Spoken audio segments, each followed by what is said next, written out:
ஐயா இந்த அவனிக்கு எடுத்து வைத்த அவதார இகனைகளில் தெய்வீக திருக்கல்யாணத்தை உங்கள் மத்தியிலே நாங்கள் சமர்ப்பணம் செய்கிறோம். முன்னே குருநாடைவருக்கு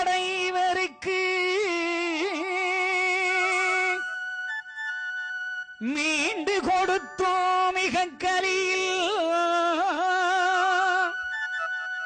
பொன்னோர் மானாய் உருவெடுத்து பொறுப்பேறி முனிகையினார் சென்றோம் கூட மிக போட்டு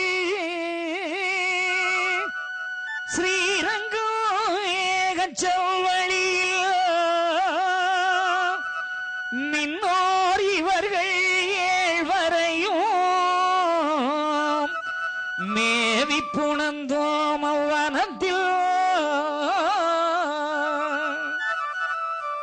யுகா யுகங்கள் தோறும் அதர்மத்தை அளித்து தர்மத்தை நிலைநாட்ட பகவான் இந்த வையகத்துக்குள்ளே பல அவதார இகனைகளை செய்தார்.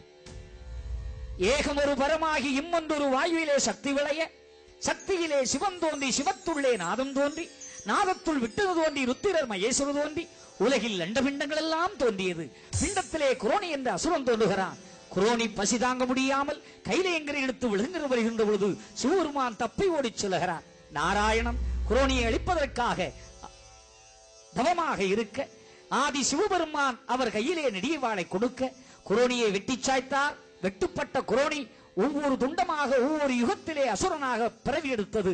குரோணி குண்டோமசிலியனாக பிறந்தார். அடுத்து தில்லை மல்லால மல்லுசுவாகனாக வருகின்றான். அடுத்து சூரன் சிங்கமுகச்சூரனாக வருகிறான். அடுத்து இரணியனாக வருகின்றான். அடுத்து ராவணனாக வருகிறான். அடுத்து துரியோதனன் வருகின்றான். இப்படி பிறந்த அசுரனை பகவான் இந்த கலியிலே வைகுண்டமாக வடிவெடுப்பதற்கு முன்பாக அவதாரம் எடுத்து அத்தனை அசுரர்களையும் அளித்தார்.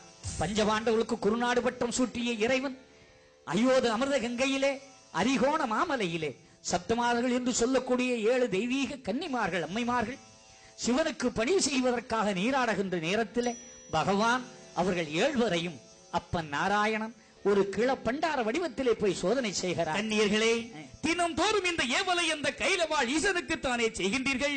இன்று ஒரே ஒரு நாள் மட்டும் அந்த பணிவிடையை இந்த பண்டார கிழவனுக்கு செய்யுங்களேன் என்று பகவான் கேட்டார்.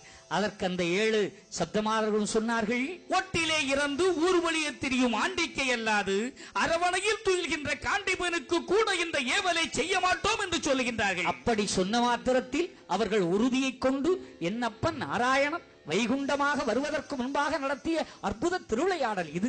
அந்த ஆதி நாராயணன் 7 லோகத்துக்கு சென்று 7 லோக வித்துக்களை தாக்கி அந்த அம்மைமார்களை எல்லாம் சோதனை செய்து குளிரையும் கொந்தலையும் ஏற்படுத்தி அவர்கள் குளிர் தாங்க முடியாமல் அக்னியை அணைக்க அக்னியாக நின்ற ஆதி திருமால் அவர்கள் உள்ளத்துக்குள்ளே சிறப்பை கொடுத்து அவர்கள் கர்ப்பம் தாக்கி 7 குழந்தைகளை பெற்றார்கள். 7 குழந்தைகளையும் பெற்று அந்த குழந்தைகளை முகத்தை கூட பார்க்க முடியாமல் நாம் வந்த இடத்தில் இப்படி தவறிழைத்து விட்டோமே என்று சொல்லி 7 தெய்வமாதர்களும் அங்கே தவசிருக்க சொன்னார்கள். தவசிருக்க சென்ற நேரம் காலங்கள் கடந்தது.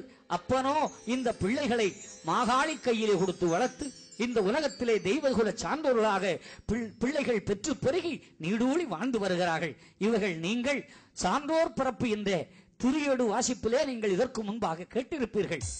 ஆகவே அதற்கு பின்னால் நடந்த இகனைகள் அந்த 7 கன்னிமார்களும் நீண்டகால் இலகாமல் தவமிருந்த நேரத்திலே அன்னை பார்வதியானவள் அப்பன் நாராயண பரம்பொருளிடம் அந்தாடி அவர்களுக்கு வேண்டிய வரத்தை கேட்க அப்பன் அவர்கள் தவத்தை நிறைவேற்றி இந்த கலியுகத்திலே சான்றோர் குலத்திலே நீங்கள் மக்களாக போய் பிறங்கள், உங்களை நான் மாசு கலியறுத்து மக்களை ஒரு குடைக்குள் ஆள வைகுண்டமாக வடிவெடுத்து வருவேன், வருகின்ற பொழுது உங்களை நான் ஆட்கொள்வேன் என்று பகவான் சொன்னதுக்கிணங்க அந்த 7 தெய்வ மாதர்களும் நம்முடைய சான்றோர் குலத்திலே கன்னி தெய்வங்களாக பிறந்து குறிப்பிட்ட வயது வரைக்கும் வந்து பக்குவ பருவங்கள் வருவதற்கு முன்பாக மாதவிடை மாமனங்கள் வருவதற்கு முன்பாகவே பிறந்து ஐயாவிடத்தில் சென்று இந்த உலகத்துக்குள்ளே அவர்கள் குழந்தை வடிவிலேயே கன்னி தெய்வங்களாக வளர்ந்து வருகிறார்கள்.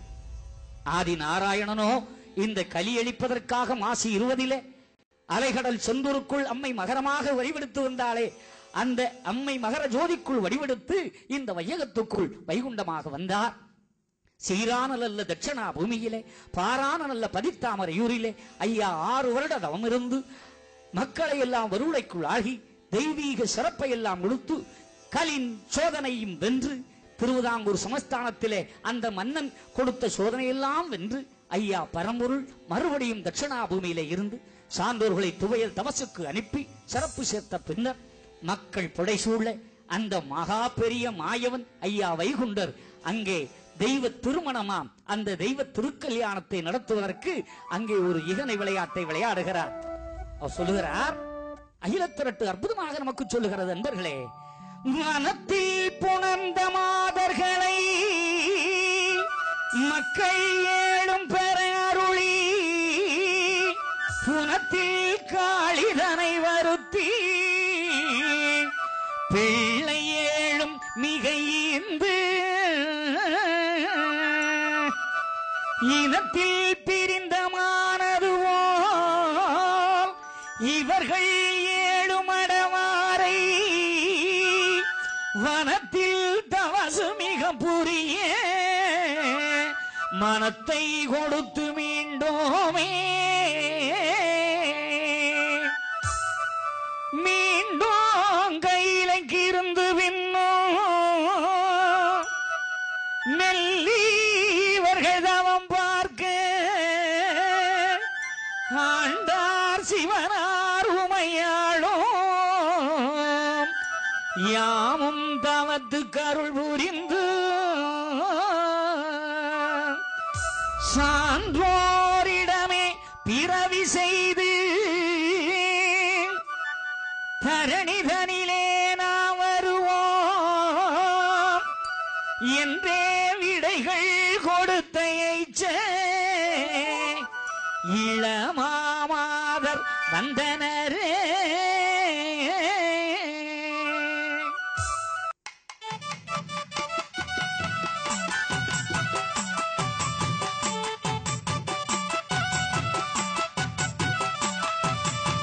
முப்பிரவி செய்த மொய்குழலார் வந்தாரன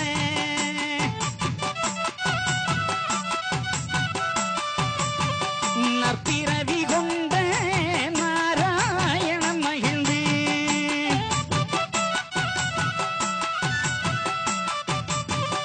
ஆடரம்பை மாறை அருமை மனம் சுட்டவன்று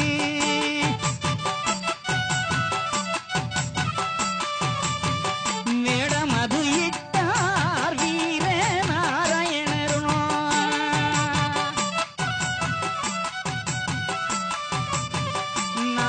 நாராயணராய் நல்ல திருவேடமிட்டு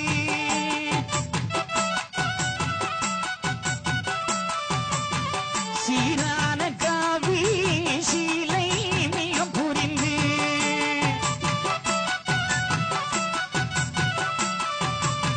ஒரு